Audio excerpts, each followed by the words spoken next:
I'm often asked what PITI is.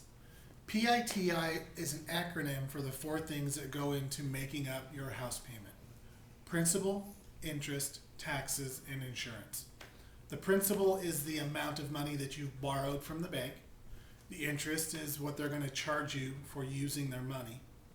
The taxes are the property taxes on the property, and the insurance is the homeowner's insurance. So, principal and interest are pretty self-explanatory. The interest is going to change based on whatever interest rate you get. It could also change based on if you're doing a 30-year fixed or an adjustable rate mortgage. The taxes are based on the purchase price of the house. In Sacramento County, we're looking at 1.25%, maybe up a little bit higher, 1.5% of the purchase price. It really depends on if you're going to have a Melrose or other bonds and assessments that change neighborhood to neighborhood. So it's always a good idea to ask your agent if you can look into whether this neighborhood has any special bonds or assessments.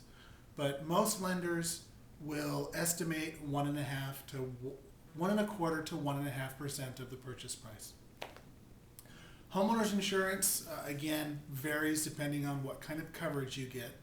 Again, most lenders are going to do an estimate of about 1/3 of 1% of the purchase price.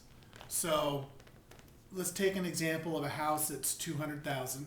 Obviously, your principal is $200,000. Assuming we don't have a down payment, we'll just make it simple. Your taxes on $200,000 based on a 1.5 or 1.25% purchase price.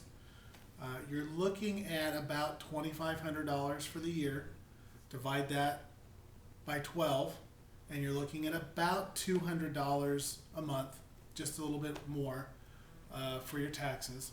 And then your insurance, at 1/3 of 1%, we're looking at about $700 or $800, which comes out to be about $60, $65 a month. Again, all these are just estimates, but that's a real quick explanation of what your PITI is.